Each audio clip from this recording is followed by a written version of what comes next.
So guys welcome back to another video and I hope कि तुम लोग बहुत ही ज्यादा अच्छे और मजे में होगे। और गाइज आज का ये वाला एपिसोड काफी ज्यादा आइकॉनिक लेवल पर होने वाला है, इसीलिए पहले ही वीडियो पे लाइक कमेंट एंड हाइप जरूर से कर देना। और बाकी जिन लोगों ने इससे पहले का एपिसोड अभी तक नहीं देखा है तो पहले जाओ और जाकर उसे देख लो, वरना यहाँ तुम्हें कुछ समझ नहीं आने वाला। और अगर तुमने देख लिया है तो उनके लिए शुरू करते हैं आज का हमारा ये वाला एपिसोड। तो जैसा कि हमने पिछले एपिसोड में देखा था कि Shi Hao and little golden ant king का सामना ब्लड फीनिक्स लायन से हो जाता है, जो कि शुरू में तो ये दोनों को खाने की कोशिश करता है, लेकिन जब लिटिल एंट किंग को पता चलता है कि उसके भाई बहनों को इस मॉन्स्टर ने बड़ी बेरहमी से मार के खाया था, जिस वजह से लिटिल एंट किंग अपने रेज मूड में आ जाता है और उस मॉन्स्टर को पीटना शुरू कर देता है। और एट द एंड जब वो उसे किल करने ही वाला था तो इसी बीच इस ब्लड फीनिक्स लायन का मास्टर भी यहाँ पर आ जाता है, जिसका नाम हे वुशुआंग है, जो कि एक वॉइड डाउ रियलम का कल्टीवेटर है, जिसे देखकर ही शी-हाओ समझ गया था कि ये फॉरेन रियलम का एक टॉप लेवल का पावर हाउस है। एंड इसी बीच यहाँ पे इम्पेरिशेबल स्क्रिप्चर भी अपीयर हो जाता है। और अब आगे तो इस एपिसोड की शुरुआत में हमें एंशियंट इमॉर्टल एरा का सीन दिखाया जाता है, जहां पर हम उसी ब्लड फीनिक्स लायन को देखते हैं, जो कि यहाँ पर कई सारे वॉरियर्स के कॉप्स को बड़े मजे से चबा चबा कर खा रहा था, जहां पर उन लोगों के हाथ पैर टूटकर उसके मुंह से नीचे गिर रहे थे। एंड इसी बीच यहाँ पर हमें बाय युनजी नाम के एक वॉरियर को भी दिखाया जाता है, जो कि बहुत ही बुरी तरह से घायल था, लेकिन फिर भी वो हार मानने को तैयार नहीं था। जहां पर वो कहता है कि मैं तुम्हारे इस चैलेंज को एक्सेप्ट करता हूं। जहां पर हम देखते हैं कि उसके सामने एक बहुत बड़ा सा ब्रॉन्ज ड्रम मौजूद था, एंड उसके पीछे यहाँ पर हम एक माउंटेन को देखते हैं, जहां पर काफी सारे लोगों की लाशें पड़ी हुई थी, जिनके पास में हम देखते हैं कि वही ब्लड फीनिक्स लायन मौजूद था, जो कि यहाँ पे इन्हें खा रहा था। कि तभी बाय युनजी बड़ी तेजी से हवा में जंप करता है और घुमा के अपने हाथ में रखे उस स्टिक को सीधा उस ड्रम पर दे मारता है, जिससे काफी ज्यादा पावरफुल प्रेशर रिलीज होती है। और इसी दौरान यहाँ पर एक बंदा, जो कि असल में और कोई नहीं बल्कि हे वुशुआंग था, वो भी यहाँ पर मुस्कुराता है और अगले ही पल ये इन लोगों के सामने अपीयर हो जाता है। और इसके साथ ही उसके हाथ में वही फर्नेस भी मौजूद था। और अब इसी के साथ हमें वापस से प्रेजेंट टाइम का सीन दिखाया जाता है, जहां पर हम उसी फीनिक्स लायन को देखते हैं, जो कि अपने मास्टर हे वुशुआंग के पास आकर कहने लगता है कि मास्टर जरा देखिए, ये उसी हेवनली हॉर्न्ड एंट क्लैन का लास्ट डिसेंडेंट है, जो कि आपके प्यारे से माउंट को मारने की कोशिश कर रहा है। अब ये बात सुनकर हे वुशुआंग लिटिल एंट किंग की तरफ देखते हुए उससे कहता है कि तुम्हारे जो एंसेस्टर्स थे वो बहुत ही ज्यादा बहादुर और निडर थे, यहाँ तक कि वो इमोर्टल किंग से भी जा भिड़ते थे, और यही वजह है कि आज तुम एक इमोर्टल एंशियंट सुप्रीम बीइंग से फाइट करने की हिम्मत कर रहे हो। एंड इसी बीच वो फीनिक्स लायन जो था वो यहाँ पर अपने मास्टर से कहने लगता है कि मास्टर, अगर आप मुझे एक और हेवनली हॉर्न्ड एंट की बॉडी खाने दो तो मेरी फिजिकल बॉडी काफी ज्यादा स्ट्रांग बन जाएगी। अब ये सुनकर लिटिल एंट किंग को गुस्सा आता है और वो चिल्लाते हुए कहता है कि कमीने कुत्ते, आखिर क्या कहा तूने? अगर तूने एक बार भी और खाया तो मैं तेरी खाल उधेड़ के रख दूंगा। जो कहते हुए वो आगे बढ़ता है उस पर हमला करने के लिए, लेकिन तभी शी-हाओ उसे पकड़कर रोक लेता है, जिस पर वो लिटिल एंट किंग उससे कहता है कि नहीं, मुझे जाने दो, मैं इसको मार डालूंगा। इसने मेरे सभी भाई बहनों को जान से मारा है, इसीलिए मेरा हाथ छोड़ो, आज मैं इसे जिंदा नहीं छोड़ूंगा। लेकिन शी-हाओ उसका हाथ नहीं छोड़ता और उससे कहता है कि मैंने कहा ना, तुम कहीं नहीं जाओगे, तुम हेवनली हॉर्न्ड एंट के एक आखिरी बचे हुए डिसेंडेंट हो, अगर तुम्हें कुछ हो गया तो ये सब कुछ जाया हो जाएगा। जो कहकर वो उसे एक गोल्डन कलर की प्रोटेक्शन बॉल में ट्रैप कर देता है, जिससे निकलने की वो पूरी कोशिश कर रहा था, लेकिन शी-हाओ उसे बाहर जाने नहीं देता। जो देखकर यहाँ पर लिटिल एंट किंग चिल्लाते हुए कहता है कि मेरे भाई बहनों के हथियारे मेरे सामने खड़े हैं, आखिर मैं चुपचाप कैसे बैठ सकता हूँ? तुमने सुना ना इसने क्या किया है, इसने मेरे पूरे के पूरे क्लैन को मौत के घाट उतार दिया, मैं इसे कैसे जाने दे सकता हूँ? मैं एक हेवनली हॉर्न्ड एंट हूँ और हम छुप के नहीं भागते, मुझे हर हाल में इससे बदला लेना ही होगा, फिर चाहे मैं मर ही क्यों ना जाऊं, मैं मरते दम तक इससे लड़ूंगा, मुझे बाहर आने दो। जिसके बाद वो अपना हाथ जोर से उस बैरियर पर मारता है, लेकिन वो बाहर नहीं आ पाता, जहां पर हे वुशुआंग उसे देखकर कहने लगता है कि ये लड़का अपने इमोशंस को कुछ ज्यादा ही डीपली केयर करता है, लेकिन हाँ, तुम्हारे जो भाई बहन थे वो तुमसे कई गुना ज्यादा पावरफुल थे, लेकिन फिर भी वो मेरे एक हाथ के झोंके से ही पूरी तरीके से धराशायी हो गए। लेकिन ये बात भी सच है कि उन लोगों ने अपनी जान तुम्हें बचाने के लिए यहाँ पर गवाई थी। जहां पर हम देखते हैं कि लिटिल एंट किंग अभी भी लगातार उस सील्ड पर अटैक कर रहा था, लेकिन ये सील्ड काफी ज्यादा स्ट्रांग थी, वो इसे तोड़ नहीं पा रहा था। एंड इसी बीच हे वुशुआंग यहाँ पर उसकी तरफ इशारा करते हुए कहता है कि चलो मेरे सामने आओ, मैं तुम्हें जान से नहीं मारूंगा, लेकिन हाँ, मैं तुम्हें एहसास दिलाऊंगा कि ब्लड लाइन की पावर कितनी ज्यादा रेयर होती है। सबसे पहले तुम्हें समझना होगा कि तुम्हारी रेस की ब्लड लाइन असल में क्या है, जिसके बाद शायद तुम ये समझ जाओगे और अपनी लाइफ को यूं ही सैक्रिफाइस करने का जो जिद तुम्हारे अंदर है तुम उसे छोड़ दोगे। लेकिन यहाँ पर हम लिटिल एंट किंग को देखते हैं, जो कि गुस्से से पागल हो चुका था, वो अपने इमोशंस को कंट्रोल नहीं कर पाता और लगातार उस बैरियर पर अटैक करते हुए अपनी पावर को रिलीज करता है। अब ये नजारा देखकर शी-हाओ अपने मन में कहता है कि ये तो बिल्कुल पागल हो चुका है, आखिर मैं अब इसे कैसे रोकूं? ऐसे तो ये अपना आपा खो देगा और सब कुछ बर्बाद कर देगा, और अगर मैंने इसे बाहर नहीं निकाला तो ये जो टेरिफाइंग एनर्जी अपने बॉडी से रिलीज कर रहा है ये उसी के तले दबकर हर्ट होगा। इसीलिए अब शी-हाओ उस सील्ड को हटा देता है और कहता है कि ठीक है जाओ जाके फाइट करो, लेकिन मेरी बात गौर से सुनो, तुम भले ही फाइट करोगे लेकिन मैं तुम्हें पीछे से बैकअप दूंगा। जिस पर लिटिल एंड किंग भी मान जाता है और वो यहाँ पर अपनी ट्रू फॉर्म को रिलीज करता है, जो कि उसने अपनी ब्लड लाइन को सेकंड टाइम बर्न करके हेवनली वॉरियर वाले फॉर्म को फोर्ज करता है और एक जोरदार पंच अटैक सीधा उनकी तरफ कर देता है, जो कि फायर बॉल का शेप लेती है और तेजी से इन दोनों की तरफ बढ़ती है, जिसे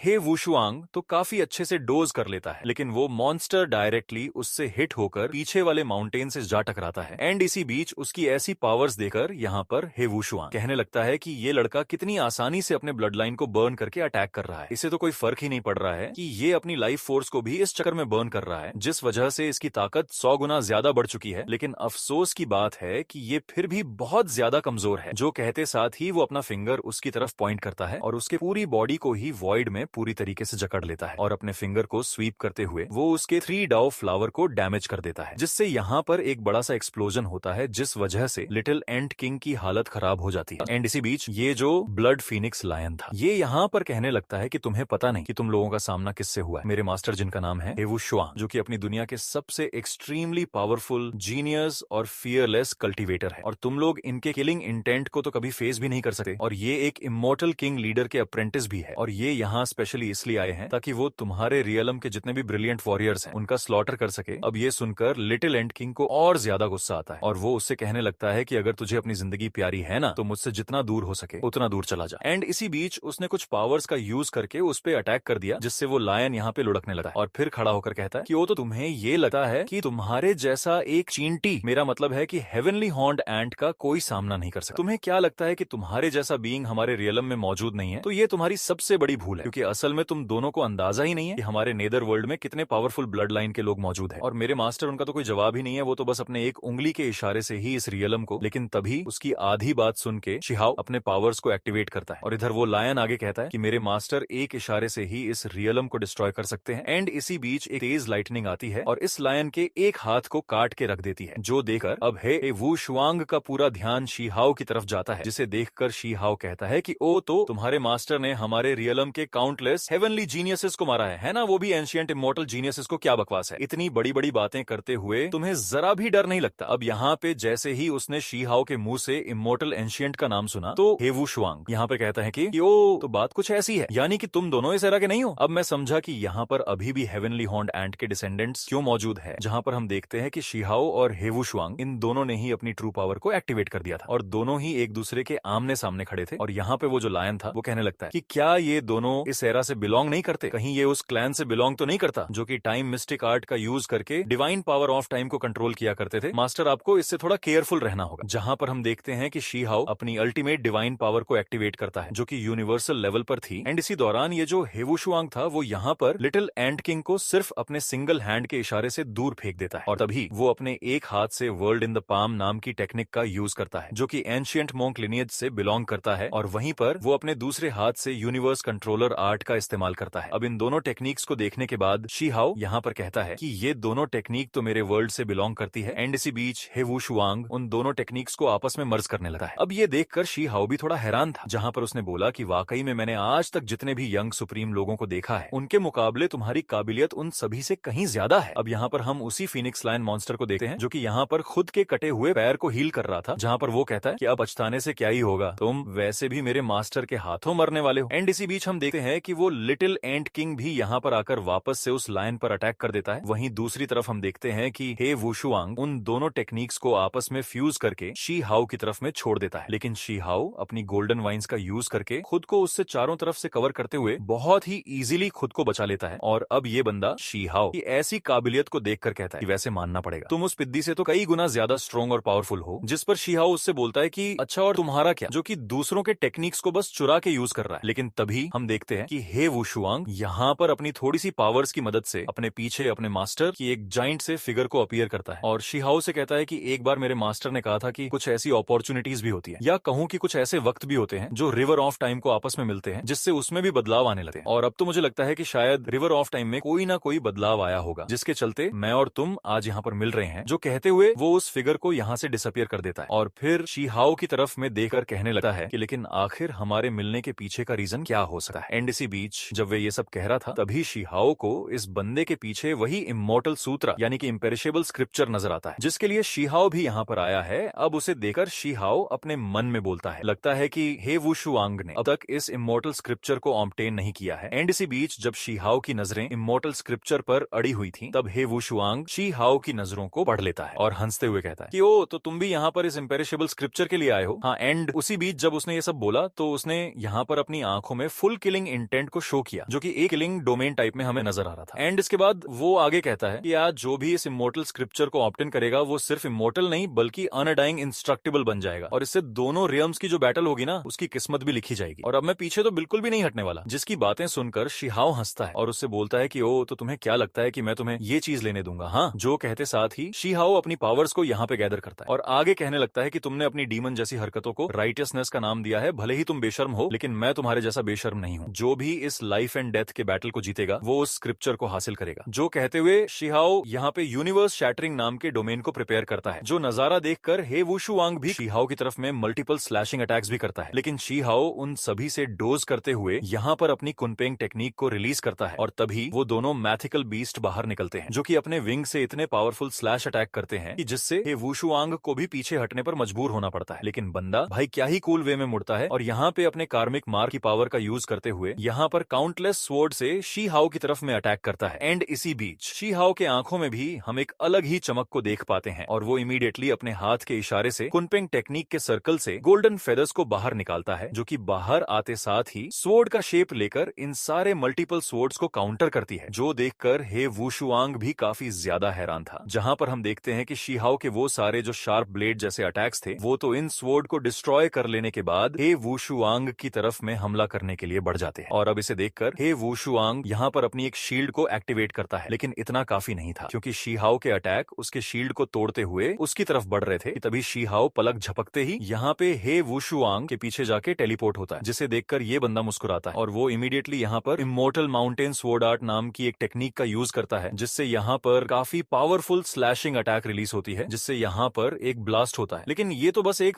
सिंपल सा डिस्ट्रक्शन था, क्योंकि तभी यहाँ पर सामने आता है हे वुशुआंग, जो कि अपनी मैसिव सी तलवार को सीधा घुमा के शी हाओ की तरफ में दे मारता है। और ये जो स्वॉर्ड थी ना, ये बहुत ही ज्यादा एक्सट्रीमली लेवल पर पावरफुल थी, इवन कि यहाँ पर शी हाओ को भी इसे डोज करने में दिक्कत आ रही थी। वो जैसे तैसे करके बस इसे किसी अपने से दूर करने की कोशिश कर रहा था, लेकिन ये बंदा उसे कोई मौका नहीं देता और अगले ही पल उसके एक सिंगल इशारे से वहां पर वो स्पेटियल स्पेस को भी चकनाचूर करके रख देता है। एंड इसी बीच यहाँ पर शी हाओ जैसे तैसे करके खुद को संभाल कर कहता है कि ये sword technique pacifying chaos art से बिल्कुल भी कम नहीं। और फिर इसी दौरान शी हाओ यहाँ पर अपनी true primordial record bone text का यूज करता है, जिससे 3 मैथिकल क्रिएचर बाहर निकालते हैं, जिसमें से सबसे पहले गोल्डन ड्रैगन बाहर आके इस स्वॉर्ड को पूरी तरीके से जकड़ लेता है। बाकी दोनों बर्ड्स मिलके उस पर अटैक करने वाले थे, लेकिन यहाँ पर वो हे वुशुआंग अपने एक इशारे से सीधा उसके ड्रैगन को ही यहाँ पर पूरी तरीके से डिस्ट्रॉय कर देता है और इस धमाके से चारों तरफ ब्लैक कलर का फोग छा जाता है। लेकिन तभी हम देखते हैं कि उसी के बीच से बाहर निकल कर आता है वही स्वॉर्ड, जो कि शी हाओ को इतनी जोर से जाके लगता है कि शी हाओ भी इस बार इसे रोक नहीं पाता और वो सीधा जाके पहाड़ों में धंस जाता है। और जब वो गड्ढे से बाहर निकलता है ना, तो वो पूरी तरीके से खून से लथपथ था। सच में इतने टाइम बाद शी हाओ पहली बार किसी के हाथों से इतना ज्यादा इंजर्ड हुआ है। अब यहाँ पर हम देखते हैं कि शी हाओ जैसे तैसे करके खुद को संभालता है एंड इसी बीच उसकी नजर एक कंकाल पर जाती है, जिसके ऊपर एक रेड कलर का कपड़ा भी अटका हुआ था, जिसे देखकर शी हाओ वहां पर समझ गया था कि ये तो एंसेस्टर्स की बोन्स है। कि तभी उसकी नजर आसमान में जाती है, जहां पर हे वुशुआंग अपनी तलवार को सीधा उसकी तरफ में पॉइंट करते हुए बढ़ा देता है और कहता है कि अब तुम भी उन्हीं की तरह मरने वाले हो। अब ये नजारा देखकर शी हाओ यहाँ पर अपनी पावर्स को एक्टिवेट करते हुए उससे बोला कि खबरदार, जो तुमने एक और कदम यहाँ पे बढ़ाया। जो कहने के बाद शी हाओ 2 जाइंट डिवाइन हैंड को सीधा उस स्वॉर्ड की तरफ बढ़ा देता है ताकि वो उसे रोक पाए, लेकिन ये स्वॉर्ड उन्हें भी डिस्ट्रॉय करके शी हाओ की तरफ में बढ़ जाती है, जिस वजह से शी हाओ इमीडिएटली अपने इर्द गिर्द एक बैरियर को क्रिएट करता है। लेकिन उसे काफी ज्यादा प्रेशर फील हो रहा था इस बैरियर को मेंटेन रखने में। जहां पर है वुशुआंग उससे कहने लगता है कि वैसे तुम बंदे तो काफी ज्यादा इंटरेस्टिंग हो, लेकिन ये जो स्वॉर्ड टेक्निक तुम देख रहे हो ना, ये इस स्वॉर्ड टेक्निक के मैनुअल का सिर्फ 3 इनकम्प्लीट फॉर्म है, लेकिन फिर भी ये तुम्हें मारने के लिए काफी है। जो सब कहते हुए उसी बीच उसकी आंखें सिकुड़ जाती हैं, क्योंकि तब तक मेन शी हाओ अपनी इमोर्टल स्वॉर्ड को बाहर निकाल लिया था। अब इसे देखकर वो हैरानी के साथ कहता है कि ये चीज तुम्हारे हाथों में आखिर पहुंची कैसे। जहां पर हम देखते हैं कि शी हाओ कोई भी एक्सप्लेनेशन नहीं देता और अपने स्वॉर्ड से घुमाकर एक स्लैशिंग अटैक सीधा उसकी स्वॉर्ड पर कर देता है, जिसका इम्पैक्ट इतना ज्यादा था कि वो उसके स्वॉर्ड को चंद सेकंड में डिस्ट्रॉय करके हे वुशुआंग की तरफ में बढ़ जाते हैं, जिसे देखकर वो हे वुशुआंग इमीडिएटली अपने ऑल लॉज बिकम वॉइड नाम की एक टेक्निक का यूज करता है और उसके स्लैशिंग अटैक से बच जाता है। और फिर वो शी हाओ कहने लगता है कि तुम सालों से पड़ी हुई इन हड्डियों के ढांचों के लिए खुद को यहाँ पर ऐसी सिचुएशन में डाल रहे हो जिस वजह से मैं समझ नहीं पा रहा कि आखिर तुम इन सब से क्या अचीव कर लोगे। जहां पर हम देखते हैं कि शिहाओ यहाँ पर उसकी बातें सुनकर अपनी स्वॉर्ड को और ज्यादा शार्प करता है और तेजी से उसकी तरफ में बढ़ जाता है, जो देखकर ही वुशुआंग भी उसकी तरफ बढ़ता है, जहां उसके चेहरे पर एक इविल स्माइल होती है और वो शिहाओ से बोलता है कि क्या तुम्हारे रियलम के सारे हेवनली जीनियस ऐसे ही बेवकूफ है। लेकिन तभी शिहाओ अपनी प्राइमोडियल स्पिरिट को बाहर निकालता है एंड इसी बीच शिहाओ यहाँ पर अपने प्राइमोडियल स्पिरिट से केओस सप्रेसिंग आर्ट नाम की टेक्निक का यूज करता है और उस जाइंट सी ब्लैक स्वॉर्ड से एक स्लैशिंग अटैक सीधा उसकी तरफ में कर देता है। अब यहाँ उस स्वॉर्ड को देखते साथ ही हे वुशुआंग यहाँ पर एक प्रोटेक्टिव बैरियर को एक्टिवेट करता है और अब उसका पूरा ध्यान उसी स्वॉर्ड पर था। लेकिन तभी शिहाओ उसे ट्रिक करता है और उसके सामने जाके अपने फिंगर पे डिवाइन थंडर की पावर्स को एक्टिवेट करता है और एक थंडर बॉल को उसके अंदर इंजेक्ट कर देता है, जहां पर हमें इसका नाम the one and only unique inner world बताया जाता है, जिससे यहाँ पर इतना जोर का धमाका होता है जिससे हे वुशुआंग की भी हालत खराब हो गई थी उस अटैक की वजह से, जहां पर वो खुद भी काफी ज्यादा शॉक था लेकिन उससे भी ज्यादा गुस्से में था। और वो क्योंकि वो यहाँ बुरी तरीके से डैमेज हो चुका था, जहां पर वो बेहद ही गुस्से के साथ में कहता है कि हेवन भी मेरे कमांड्स को फॉलो करता है और तुम्हारी इतनी हिम्मत कि तुम मुझे हर्ट करो। जो कहते साथ ही वो गुस्से के साथ अपना एक एक कदम शिहाओ की तरफ में बढ़ाता है और कहता है कि मरो मरो मरो, तुम्हें आज हर हाल में मरना ही होगा। जहां पर तभी हम देखते हैं कि यहाँ पर जितने भी स्केलेटन थे उनमें से भी गोल्डन कलर की एनर्जी बाहर निकल रही थी। यहाँ पर हेवन एंड अर्थ भी कांपने लगा है, जबकि इधर हम देखते हैं कि अगले ही पल हे वुशुआंग तेजी से टेलीपोर्ट होकर शिहाओ के सामने आ जाता है और अपने फिंगर से उस पर अटैक करता है। एंड इसी बीच जब उसने ये अटैक शिहाओ के फोरहेड पर किया, यानी कि शिहाओ के फोरहेड पर लगने वाला था, कि तभी सब कुछ फ्रीज हो जाता है। वक्त यहाँ पर थम सा जाता है। ये दोनों यहाँ पर रुक जाते हैं, जहाँ पर हम शिहाओ को देखते हैं जिसकी आंखें यहाँ पे थम सी गई थी। तभी यहाँ पे लोगों की हंसने गाने की आवाजें आती हैं, जिसके बाद अब हमें इमोर्टल एंशिएंट टाइम के लोगों का सीन दिखाया जाता है, जहाँ पे सभी लोग हंसी खुशी रहा करते थे। अब ये सब देखकर शिहाओ कहता है कि क्या ये कोई इल्यूजन है, अगर हाँ तो मैं अपनी बॉडी को मूव क्यों नहीं कर पा रहा। यहाँ का पूरा माहौल ही एकदम से चेंज हो गया है, ऐसा लग रहा था कि जैसे वक्त काफी पीछे चला गया हो। और तभी यहाँ पर हमें वो सीन दिखाया जाता है जब हे वुशुआंग यहाँ पर अपीयर हुआ था मैसेकर मचाने के लिए। इसी दौरान यहाँ पर वो कहता है कि मुझे मेरे मास्टर ने ऑर्डर दिया है कि मैं इस रियलम के सभी हेवनली जीनियस कल्टीवेटर के बीच में स्लॉटर मचाऊं, लेकिन सभी को एक साथ एनाइहिलेट करना ये कुछ ज्यादा ही क्रूएल हो जाएगा, और क्योंकि मैं इतना भी ज्यादा निर्दय नहीं, इसी वजह से मैं तुम्हें एक आशा की हल्की सी किरण देता हूं ताकि तुम्हारे अंदर एक उम्मीद बची रहे। इसी दौरान हम देखते हैं कि शिहाओ भी यहाँ पर इन सारी चीजों को महसूस कर पा रहा था, जहाँ पर वो कहता है कि क्या ये एंशिएंट इमोर्टल टाइम की मेमोरीज है। जबकि इधर हे वुशुआंग ने यहाँ पर अपने उसी ब्रॉन्ज ड्रम को समन कर लिया और बोला कि जो कोई भी इस ड्रम को जोर से बजाएगा और मुझसे बैटल करेगा, चाहे वो जीते या हारे, इससे मुझे कोई फर्क नहीं पड़ता। मैं इस रक्तपात को यहीं रोक दूंगा और मुझे चुनौती देने वाला अगर मुझे हरा देता है तो मैं यहाँ से चला जाऊंगा, लेकिन अगर तुम हारते हो तो मैं तुम्हें रिफाइन कर दूंगा, और अगर तुम लोग इस ड्रम को नहीं बजाते तो मैं इस पूरे के पूरे शहर को ही मौत के घाट उतार दूंगा। जहाँ पर बाइफू नाम का वो पहला बंदा होता है जिसने कि यहाँ पर इस ड्रम को बजा के उसे चुनौती दी थी, लेकिन जैसे ही वो उस पर अटैक करने जाता है तो हे वुशुआंग अपने एक सिंगल स्ट्राइक से ही उसे मौत के घाट उतार देता है, जिस नजारे को यहाँ पर शिहाओ भी देख पा रहा था। और फिर तभी हम देखते हैं कि शू क्लैन की एक लेडी आगे आती है जिसका नाम शू मिंग्यू है, और वो आगे आके कहती है कि मैं तुम्हें चैलेंज करती हूँ, लेकिन वो भी यहाँ पे मारी जाती है। और ऐसे ही करते करते न जाने कितने लोग आगे बढ़ते हैं, चैलेंज करते हैं और मारे जाते हैं, लेकिन फिर भी ये लोग रुकते नहीं और एक के बाद एक सभी लोग उसे चैलेंज करते रहते हैं जब तक कि ये लोग इसे हरा नहीं देते। जहाँ पर हम देखते हैं कि यहाँ पर मौजूद सभी लोग टूट पड़ते हैं, लेकिन ये भी काम नहीं आता। शिहाओ यहाँ पर ये सब कुछ अपनी आंखों से देख पा रहा था कि कैसे सभी लोग उसके सामने एक के बाद एक मौत के घाट उतरते जा रहे हैं। और फिर इसी बीच धीरे धीरे करके शिहाओ वापस अपने सेंस में आने लगता है। उसे अपने सामने वही स्टिक नजर आती है, वो उसे उठाना चाहता था, लेकिन स्पेस एंड टाइम की वजह से वो यहाँ पे वो पूरी तरह से लाचार था। जहाँ पर अब उसे वो बंदा भी नजर आता है जिसने कि आखिरी बार उस ड्रम को बजाया था, कि तभी वो उस स्टिक को उठाता है, और ये वही बंदा है जिसे कि हमने स्टार्टिंग में देखा था, जो कि उस स्टिक को उठा के शिहाओ को देता है, जिससे अब वो भी इन लोगों से जुड़ जाता है और अब वो यहाँ पे मूवमेंट कर पा रहा था। और फिर शिहाओ बड़ी तेजी से आगे बढ़ता है और उस स्टिक से उस ड्रम को बजाता है और कहता है कि आज मैं तुम्हें चैलेंज करता हूँ। जहाँ पर चारों तरफ आग की लपटें उठने लगती हैं, पूरी जगह आग के झोंके से दहक रही थी। जहाँ पर हम ही वुशुआंग को देखते हैं जो कि बिल्कुल सामने मौजूद था, और इस आग की लपटों के बीच में हम शिहाओ को देखते हैं जो आग की लपटों में दहक रहा था। लेकिन ये आग की लपटें उसे जला नहीं रही थी, बल्कि ये उसकी आउटफिट को पूरी तरह से चेंज कर देती है, जिससे यहाँ पर हमें शिहाओ का एक नया ट्रांसफॉर्मेशन देखने को मिलता है। और अब शिहाओ हीरोइक स्पिरिट निर्वाणा रियलम में खुद को प्रमोट कर चुका था, जहाँ पर उसके आसपास उन्हीं लोगों की सोल मौजूद थी। अब ऐसा नजारा देखकर वुशुआंग को डर तो बिल्कुल भी नहीं लगता, बल्कि उसे तो अब इस बैटल में और भी मजा आ रहा था। लेकिन इधर शिहाओ काफी ज्यादा गुस्से में था और वो चिल्लाते हुए कहता है कि चलो तब तक फाइट करते हैं जब तक हमारी हड्डी पसली एक ना हो जाए। जो भी इस बैटल का विनर होगा उसे इम्पेरिशेबल स्क्रिप्चर मिलेगा और जो हारेगा उसे मौत मिलेगी। जो कहते साथ ही शिहाओ बड़ी तेजी से उस पर लपकता है और ये देखकर ही वुशुआंग भी उसकी तरफ में लपकता है, जहाँ पर दोनों ही आपस में जा भिड़ते हैं और ये दोनों ही एक दूसरे को बराबर की टक्कर दे रहे थे। जहाँ पर जैसे जैसे ये लोग आपस में टकराते हैं वहाँ का स्पेस पूरी तरीके से फटकर रह जाता है। अब यहाँ पर जैसे ही ये दोनों मुक्के से मुक्का टकराते हैं तो यहाँ पर हे वुशुआंग उसे दूर फेंक देता है, लेकिन तभी शी हाओ अपनी एक टेक्निक का यूज करता है, जिसे देखकर वुशुआंग कहता है कि बहुत बढ़िया, एक टाइम पहले किसी ने इसी टेक्निक का यूज करके मेरे रियलम के एक बहुत ही खास इंसान को मारा था और आज मैं तुम्हें मार के उसका बदला भी ले लूंगा। जो कहते साथ ही वो यहाँ पर इमोर्टल एग्जीक्यूशन आर्ट का यूज करता है, जिससे यहाँ पर मल्टीपल पोर्टल ओपन होता है और उसके अंदर से इन्फिनिट स्वॉर्ड्स बाहर निकलते हैं, जो कि शी हाओ की तरफ में हमला करने के लिए बढ़ जाते हैं। लेकिन हम देखते हैं कि शी हाओ भी यहाँ पर इनसे बहुत ही फुर्ती के साथ डोज करता है, जबकि इधर दूसरी तरफ ए वुशुआंग उससे कहता है कि तुम्हारे जैसा कीड़ा मुझे चैलेंज करेगा, हाँ मुझे हराएगा। आखिर तुम मुझसे लड़ने के लिए किसके बलबूते यहाँ पे आए थे? तुमसे पहले जितने भी बेवकूफ आए थे उन्होंने बस अपनी जान ही गंवाई थी, तो आज तुम क्या उखाड़ लोगे मेरा? मैंने तो पहले ही कहा था कि इस बार मैं तुम्हें खत्म कर दूंगा। जो कहने के बाद वो अपना अल्टीमेट अटैक शी हाओ पर कर देता है। लेकिन यहाँ पर शी हाओ उससे कहता है कि आखिर तुम डीमंस को क्या लगता है कि तुम जब चाहो यहाँ ये हमारे रियलम में आके वे वजह मासूम लोगों जाने लोगे और हम बस यूं ही देखते रहेंगे, तो ये तुम्हारी सबसे बड़ी गलती है। लेकिन आज मैं शी हाओ तुमसे खून का बदला खून से लूंगा। जो कहते हुए शी हाओ उसकी तरफ बढ़ता है कि तभी एक स्वॉर्ड सीधा आके उसके कंधे पे लगती है, लेकिन ये चोट भी शी हाओ को रोक नहीं पाती और वो यहाँ पर अपने 6 डाओ ऑफ रीइंकार्नेशन स्क्रोल को एक्टिवेट कर देता है, जो कि वुशुआंग को चारों तरफ से घेर लेती है और यहाँ पर उसे एक फॉर्मेशन में ट्रैप करने की कोशिश करती है। लेकिन वुशुआंग इनसे बचने के लिए यहाँ से एस्केप करता है कि तभी उसके अंदर से निकले हुए 2 स्पिरिचुअल हैंड्स उसे क्रश करने की कोशिश करते हैं, लेकिन वो उनसे भी बचकर बाहर निकल जाता है। और फिर इसी दौरान शी हाओ उस स्क्रोल में से कई सारे डिवाइन बीस्ट को समन करता है, जो कि यहाँ पर हे वुशुआंग्स के ऊपर एक एक करके टूट पड़ते हैं। तभी वहां पर हे वुशुआंग उन सभी बीस्ट को एक एक करके मारना शुरू कर देता है और अपने सिर्फ सिंगल अटैक से ही आधे से ज्यादा बीस्ट को तो वहीं पे लुढ़का के रख देता है और बाकी बचे जितने बीस्ट थे उन्हें वो अपने क्रिम्सन स्नेक्स के जरिए से निपटा देता है। और ये क्रिम्सन स्नेक्स इतने ज्यादा पावरफुल थे कि उसके सभी बीस्ट को निपटाने के बाद शी हाओ की तरफ टूट पड़ते हैं, जिनसे बचने की शी हाओ बहुत कोशिशें तो करता है लेकिन एंड में पकड़ा जाता है और ये क्रिम्सन स्नेक शी हाओ को चारों तरफ से जकड़ लेता है और फिर उनमें से एक तो उसके एक बाजू को जकड़कर उसके पूरे के पूरे एक हाथ को ही काट के रख देता है, जिससे शी हाओ को यहाँ पर काफी ज्यादा दर्द हो रहा था और ये नजारा देखकर हे वुशुआंग यहाँ पर उसकी मजे ले रहा था। लेकिन अगले ही पल शी हाओ दूसरे हाथ से गोल्डन वाइन्स को इकट्ठा करता है, जो कि गॉडेस लियू की ट्री ब्रांचेस जैसी लग रही थी, जहाँ पर वो सभी वाइन सीधा जाके वुशुआंग को पूरी तरह से जकड़ कर रख देती है। और फिर शी हाओ अपने हाथों में उसकी एब्सोल्यूट एनर्जी को मर्ज करता है और अपना तगड़ा मुक्का टाइट करके सीधा जाके उसके चेस्ट पे जड़ देता है, जिससे यहाँ पर उसके चेस्ट पर होल बन गया था और उसका हार्ट क्रश होते होते बाल बाल बचा था, जो देखकर यहाँ पर वुशुआंग को भी यकीन नहीं होता। जहाँ पर उसकी आंखों में खौफ क्या होती है वो साफ साफ देखा जा सकता है। यहाँ पर शी हाओ उसे गुस्से के साथ देखे जा रहा था, पर तभी हे वुशुआंग को आता है गुस्सा और वो अपने हाथ में पावर्स को गैदर करते हुए शी हाओ को दूर ढकेल देता है। एंड इसी बीच वो यहाँ पर अपनी पावर्स की मदद से यूनिवर्सल लेवल के कुछ अटैक्स को प्रिपेयर करता है, जो कि रेड कलर के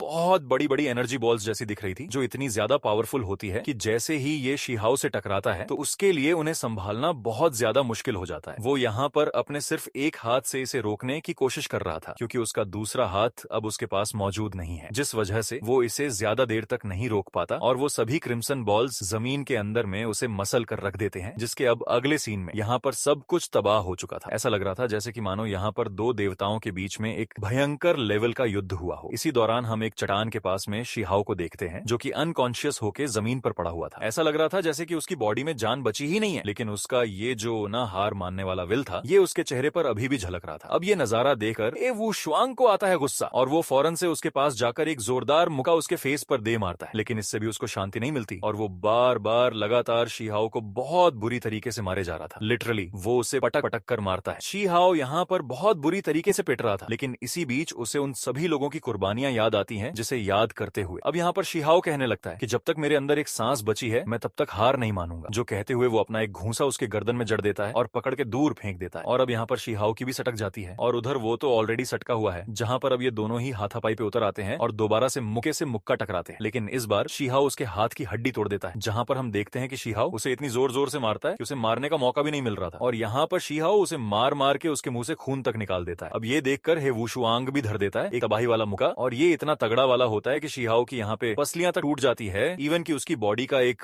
पूरा हिस्सा ही कंधे से लेकर पसलियों तक का कटकर अलग हो गया था। लेकिन वो फिर भी इस पेन को बर्दाश्त करके उसके ऊपर वापस से अटैक करके उसे जख्मी करता है। और तब तक शी हाओ का जो गुस्सा था वो पूरी तरह से अपने पीक पर था, जहां पर वो अपने पावर्स को एक्टिवेट करते हुए इसका एक पंख ही उखाड़ के रख देता है, जिससे इस बंदे की दुनिया तक हिल जाती है और वो दर्द के मारे चिल्ला उठता है। और फिर क्या था, शी हाओ लेता है उसी के पंखों को और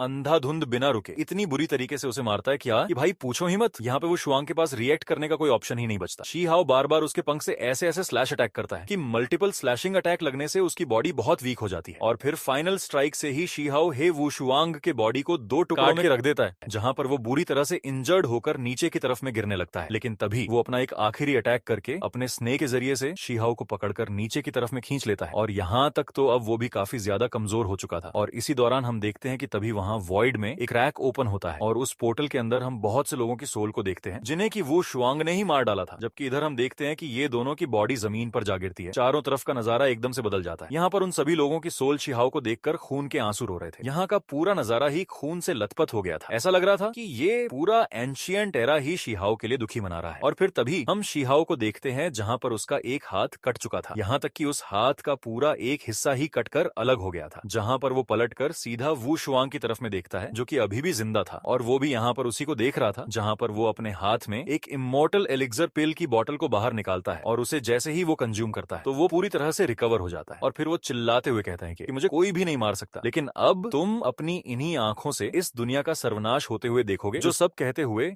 वो यहाँ पर जोर जोर से हंस रहा था। लेकिन तभी हम देखते हैं कि शी हाओ भी यहाँ पर अपने हाथ में एक मिरेकुलस एलिक्सर को बाहर निकालता है और जैसे ही वो उसके एक ड्रॉप को कंज्यूम करता है तो वो यहाँ पर धीरे धीरे करके रिकवर होने लगता है और आहिस्ता आहिस्ता करके उसका कटा हुआ हाथ भी अब पूरी तरह से रिजनरेट हो जाता है। जहां पर वो खड़े होते हुए उससे कहता है कि वैसे ये बात तो सच है कि तुम काफी ज्यादा स्ट्रांग हो, लेकिन मैंने कहा ना ये बैटल तब तक चलेगी जब तक हमारी हड्डी पसली टूट कर एक ना हो जाए। अब ये बात सुन के वो शुआंग अपनी पावर्स को एक्टिवेट करता है और उससे कहने लगता है कि तुम्हारे इस रियलम के सारे रूल्स पहले ही ब्रेक हो चुके हैं। यहाँ तक कि इस दुनिया का ग्रेट डाओ अभी भी बिल्कुल इनकम्प्लीट है। भले ही तुम्हारे पास कोई परफेक्ट इमोर्टल सीड ही क्यों ना हो, मगर फिर भी तुम हमारे रियलम के ग्रेट डाओ का मुकाबला नहीं कर सकते। हमारे रियलम का ग्रेट डाओ तुम्हें सप्रेस कर देगा। फिर बताओ तुम्हें अपने ऊपर इतना घमंड किस बात का है। जो कहने के बाद वो यहाँ पर अपनी एक जाइंट सी स्पिरिचुअल धर्मा बॉडी को समन कर लेता है और उसके पावर्स शी हाओ को यहाँ पर सप्रेस करने की कोशिश करता है। अब ये देखकर शी हाओ यहाँ पर अपनी लाइफ एंड डेथ के पावर्स को एक्टिवेट करता है और अपनी बॉडी को एज अ सीड के तौर पर यूज करके डाओ गेट को भी ओपन कर देता है। अब जैसे ही शी हाओ अपनी बॉडी एज ए सीड के डॉ गेट को ओपन करता है तो ये देखकर वू शुआंग की आंखें फट जाती हैं। और फिर तभी शी हाओ उससे कहता है कि कुत्ते जरा अब ध्यान से अपनी आंखें फाड़कर मुझे देख। अब ये देखकर वू शुआंग की आंखें फटी की फटी रह जाती है और तभी वो कहता है कि ये इम्पॉसिबल है कि आखिर कैसे फ्यूचर में कोई इस बात को कल्टीवेट कर सकता है और इसमें चल सकता है। लेकिन तब तक मे शी हाओ आगे बढ़ जाता है अपने दोनों फॉर्म के साथ में उस पर एक घातक हमला करने के लिए, जो देकर अब वो शुआंग की फटके हाथ में आ जाती है। लेकिन वो हिम्मत करके शी हाओ पर हमला करने के लिए आगे बढ़ता है और उससे कहता है कि वहीं पर रुक जाओ वरना मैं तुम्हारे प्राइमोडियल स्पिरिट के टुकड़े टुकड़े कर दूंगा। अब ये सुन के शी हाओ कहता है अब क्योंकि यहाँ पे मरना ही है तो हम दोनों साथ में मरेंगे, इसलिए अब मरने के लिए तैयार हो जाओ क्योंकि आज मैं तुम्हें तबाह करके रख दूंगा। जहां पर हम देखते हैं कि ये दोनों अपने अपने फीस्ट अटैक को एक दूसरे के ऊपर करने के आगे बढ़ जाते हैं और इसी बीच शी हाओ अपने गॉड बॉडी को भी समन कर लेता है और जैसे ही ये दोनों की गॉड बॉडी एक दूसरे से टकराती है तो यहाँ पर एक बहुत बड़ा सा एक्सप्लोजन होता है जिसके इम्पैक्ट से सब कुछ तबाह हो चुका था। जहां पर हम देखते हैं कि वो शुआंग भी यहाँ पे मारा जाता है, उसकी बॉडी जलकर राख में बदल जाती है। यहाँ तक कि इस इम्पैक्ट की वजह से हमें कॉस्मोस में भी डिस्ट्रक्शन देखने को मिलता है। इवन कि यहाँ पर इस डिस्ट्रक्शन के लेवल को कैओटिक प्राइमल केओस लेवल तक का बताया गया है, जिसके अब अगले सीन में हमें लिटिल एंट किंग को दिखाया जाता है जो कि जमीन पर खड़ा था। लेकिन तभी उसके सामने एक स्पेशल टाइप का स्पेस क्रैक ओपन होता है जिसके अंदर से शी हाओ के बॉडी पार्ट्स बाहर निकलते हैं और ये सीन काफी ज्यादा क्रूएल लग रहा था। अब ऐसा नजारा देखकर अपने दोस्त की ऐसी हालत देखकर लिटिल एंट किंग यहाँ पर काफी ज्यादा इमोशनल हो गया था, जबकि इधर वो लायन मॉन्स्टर ये देखकर हुए आ जाता है लिटिल एंट किंग के जले पर नमक छिड़कने के लिए और कहता है कि तुम्हारा साथी तो मर गया, जो भी मेरे मास्टर को ऑफेंड करने की कोशिश करता है उसका लास्ट में यही हश्र होता है। क्या तुम्हें ये बात समझ आ गई है? क्योंकि बहुत जल्द अब तुम्हारा भी यही हाल होने वाला है। जबकि इधर लिटिल एंट किंग शी हाओ के हाथ को अपने हाथ से पकड़े हुए था और वो यहाँ पर काफी ज्यादा रो भी रहा था, जहाँ पर वो गुस्से में चिल्लाते हुए कहता है कि आखिर मैं ही यहाँ पर अकेला क्यों बचा हूँ। अब उसके रोते हुए देखकर ये लायन मॉन्स्टर कहता है कि बिल्कुल ऐसे ही रोते रहो, मुझे तुम्हारी चीख सुन के मजा आ रहा है क्योंकि मैंने जब तुम्हारे भाई बहन को मारा था तब वो इसी तरह तड़प रहे थे। लेकिन तभी उसके पीछे भी एक पोर्टल ओपन होता है और अब हेवू शुआंग के भी बॉडी पार्ट्स टुकड़ों में उसके सामने गिरने लगते हैं, जिसे देखकर वो लायन मॉन्स्टर यहाँ पे कहने लगता है कि नहीं ऐसा नहीं हो सकता, मेरे मास्टर मर नहीं सकते, ये एक इल्यूजन है। अब ये सुनकर लिटिल एंट किंग उस पे अटैक करते हुए कहता है कि वो मर चुका है और उसे मेरे दोस्त हुआंग ने मारा है और अब तेरी मौत मेरे हाथों होगी। जो कहने के बाद वो उसके ऊपर लगातार पंचेस मारने लगा है, जहां पर वो उसे मारते मारते गुस्से में बोलता है कि तुम्हारी वजह से मैंने अपना एक बहुत ही अच्छा दोस्त खो दिया है और मैंने तो उससे एक बार भी अच्छे से बात तक नहीं की आखिर वो इस तरह कैसे मर सकता है। जिस पर वो लायन उससे कहता है कि सन की कही के मेरे मास्टर के जो ग्रैंड मास्टर है वो इस चीज का बदला लेंगे और इस पूरे रियलम में तबाही मचा देंगे। अब ये सुनकर लिटिल एंट किंग उसे उठाकर दूर पटक देता है, लेकिन तभी यहाँ आसमान में हलचल होने लगती है जहाँ से एक पैलेस निकलता है, जिसके बारे में ये लायन मॉन्स्टर बताता है कि ये तो केओस पैलेस है, जिसके बारे में एक कहानी है कि ये उन सभी पावरफुल लोगों के सोल को कलेक्ट करता है जो कि यहाँ पर मारे जाते हैं, और अगर कोई जिंदा इंसान इसके अंदर चला जाए तो उसका अंजाम मौत से भी ज्यादा बदतर हो जाता है। जिसके अब अगले सीन में हमें उसी केओस पैलेस के बाहर का सीन दिखाया जाता है जहाँ पर शी हाउ की इमोर्टल स्वॉर्ड और हे वू शुआंग की इमोर्टल रिफाइनिंग पॉट आपस में बहसबाजी कर रहे थे, जहाँ पर वू शुआंग की इमोर्टल रिफाइनिंग पॉट उससे बोलता है कि तुम तो एक डिवाइन वेपन हो जो कि टूटा हुआ है, आखिर तुम किस काम में ही आओगे। जिस पर वो इमोर्टल स्वॉर्ड कहता है कि अच्छा ऐसा है क्या, तो फिर तुम क्या हो, तुम भी तो सिर्फ एक डेकोरेटिव आइटम हो। एंड इसी बीच वो एंशिएंट पॉट शी हाउ की प्राइमोडियल रिकॉर्ड बोन टेक्स्ट को देखकर कहता है कि मुझे लगता है कि ये किसी अनडाइंग बीइंग का बोन है, जिस पे वो इमोर्टल स्वॉर्ड बोलता है कि इससे मुझे कोई फर्क नहीं पड़ता कि ये बोन किसकी है। जो कहते हुए वो उस बोन टेक्स्ट और उसके बगल में जो था उसे भी खुद के अंदर मर्ज कर लेता है और कहता है कि मैं बस उसकी ये जो कभी ना हार मानने वाली विल पावर है उसे आगे बढ़ा रहा हूँ। जो कहते हुए वो अपने मल्टीपल फॉर्म को समन करता है और आसमान को चीरते हुए आगे की तरफ में बढ़ जाता है, जिसकी स्पीड इतनी ज्यादा थी कि वो चंद सेकंड्स में पूरे कॉस्मोस को ही एक्सप्लोर कर लेता है और लास्ट में वो एक अलग जगह पर पहुंच जाता है। जिसके अब अगले सीन में हमें अल्टीमेट ट्रायल ग्राउंड का सीन दिखाया जाता है, जहां पर हम शिहाओ को देखते हैं जो कि फिलहाल के लिए सिर्फ सोया हुआ था, लेकिन वो सही सलामत और ठीक ठाक था। एंड इसी बीच उसके पास में एक ब्लू कलर की बर्ड आ जाती है, जिसके बारे में बताया जाता है कि ये एक हीरोइक स्पिरिट क्रो है जो कि काउंटलेस रेल्म्स के हीरोइक स्पिरिट से फॉर्म होकर बनी है। इसी दौरान हम देखते हैं कि शिहाओ जैसे ही अपनी नींद से उठता है तो वो सबसे पहले खुद को छू कर चेक करता है, लेकिन तभी उसे कुछ महसूस होता है और जब वो अपने हाथ को देखता है तो उसके हाथ में एक और मार्क अपीयर हो गया था, जो कि असल में फिफ्थ दाओ रीइंकार्नेशन सिम्प्रिंट है। और फिर उसी दौरान शिहाओ अपने आसपास देखकर कहता है कि आखिर अब मैं ये कौन सी जगह पर आ गया हूँ, जहाँ पर वो अपने कपड़े भी नोटिस करता है जो कि पूरी तरह चेंज हो गए थे, जबकि इसके साथ ही वो अपने होली लिक्विड के बोतल को भी हिला डुलाकर चेक करता है जो कि खत्म हो गया था और ये उसे उस बैटल के दौरान मौत के मुंह से बाहर निकाल कर लाया था। इसी बीच हम देखते हैं कि लिटिल एंट किंग को भी होश आ जाता है, जो अब अपने नॉर्मल फॉर्म में था, जहाँ पर वो शिहाओ को देखकर कहता है कि आखिर हम कहाँ पर हैं? तुम तो वहाँ पे मर चुके थे ना। जिस पे शिहाओ कहता है कि मुझे लगता है वो सब कुछ बस एक सपने जैसा था, लेकिन इसकी काफी ज्यादा पॉसिबिलिटीज हैं कि वो सब कुछ जो भी हुआ था वो सब सच था। एंड इसी बीच उसे अपने सामने एक खोपड़ी दिखाई देती है, जिसे शिहाओ जब उठाकर देखता है तो उसके सर पर एक छेद बना हुआ था, जिसे देखकर शिहाओ को वो मंजर याद आता है जब वो शुआंग उसके फोरहेड पर वार कर रहा था। जो याद करते हुए शिहाओ कहता है कि इसका मतलब ये है कि मैं एक टाइम पर पहले ही मर चुका हूँ। जो सब सोचते हुए वो भी यहाँ पर काफी ज्यादा कंफ्यूज था, बिल्कुल मेरी तरह। अब यहाँ पे शिहाओ को वही इमोर्टल माउंटेन नजर आता है जहाँ पर इम्पेरिशेबल स्क्रिप्चर मौजूद था, इसीलिए वो एंट किंग से कहता है कि चलो ऊपर चल के देखते हैं कि आखिर माजरा क्या है। अब यहाँ पर शिहाओ उस खोपड़ी को लेकर वहाँ पे जाने लगता है, जहाँ रास्ते पर एंट किंग उससे पूछता है कि क्या हम वाकई में इमोर्टल एंशिएंट एरा में पहुंच गए थे, जिसपे शिहाओ बोलता है कि मुझे भी नहीं पता, क्योंकि जितनी भी पॉसिबिलिटीज है वो सही भी लगते हैं और गलत भी। ये सब कुछ बिल्कुल एक इल्यूजन जैसा था, लेकिन ऐसा लग रहा था जैसे कि हमने उसे हकीकत में जिया था। और अब शिहाओ फाइनली उस जगह पे पहुंच जाता है जहां पर वो स्क्रिप्चर मौजूद था। इस बीच शिहाओ अपने मन में सोचता है कि उस वक्त इमोर्टल एंशिएंट एरा के लोगों ने वाकई में बहुत कुछ झेला था। अब ये बोलकर शिहाओ उस खोपड़ी को सामने करता है जो कि गोल्डन एनर्जी फॉर्म में बदल जाती है और फिर पूरी जगह पे वही गोल्डन एनर्जी छा जाती है जिसे शिहाओ भी देख रहा था। एंड इसी बीच उस एनर्जी के कोर से बाई युंजी की सोल बाहर निकलती है, जो कि यहाँ से जाते हुए कहता है कि मैं अपनी ये हीरोइक जर्नी हमेशा जारी रखूंगा। अब ये सुनकर शिहाओ भी उससे काफी ज्यादा इंप्रेस हो जाता है और कहता है कि मैं हुआंग, जो कि 9 हेवन एंड 10 अर्थ से बिलोंग करता हूँ, और मैं अपने मरते दम तक दुश्मनों से फाइट करूंगा। जिसके अब अगले सीन में हम शिहाओ और लिटिल एंट किंग को देखते हैं, जो कि यहाँ पर इम्पेरिशेबल स्क्रिप्चर की ट्रू इनहेरिटेंस को लेने के लिए तैयार थे। और शिहाओ को यहाँ पर इम्पेरिशेबल स्क्रिप्चर के 4 मैनुअल मिली थी, जहाँ पर हम देखते हैं कि शिहाओ की बॉडी से एक आर्टिफैक्ट बाहर निकलता है जो कि इस इनहेरिटेंस वाली रिचुअल को एक्टिवेट कर देता है। और उन चारों मैनुअल की नॉलेज, जो कि इम्पेरिशेबल स्क्रिप्चर की नॉलेज है, वो धीरे धीरे करके शिहाओ को ट्रांसफर होने लगा है, जिसके नॉलेज को यहाँ पर शिहाओ और एंट किंग कॉम्प्रीहेंड कर रहे थे। और तभी यहाँ पे एक वॉइस शिहाओ को बताती है कि ये सब कुछ जो भी तुम लोगों ने यहाँ पे फेस किया एंशिएंट एरा से रिलेटेड, ये सब कुछ इम्पेरिशेबल स्क्रिप्चर की तरफ से तुम लोगों के लिए एक ट्रायल था, जिसे कि तुमने पास भी कर लिया। इसके बाद हम देखते हैं कि यहाँ पर वही बर्ड अपीयर होती है जो कि शिहाओ को आगे बताती है। इम्पेरिशेबल स्क्रिप्चर टोटल 9 पेजेस का है, यानी कि 9 मैनुअल, जिसमें से 4 मैनुअल यहाँ पर मौजूद है और बाकी के जो 5 मैनुअल है वो तुम्हें अनडाइंग लैंड पर मिलेंगे। इसलिए उस समय जब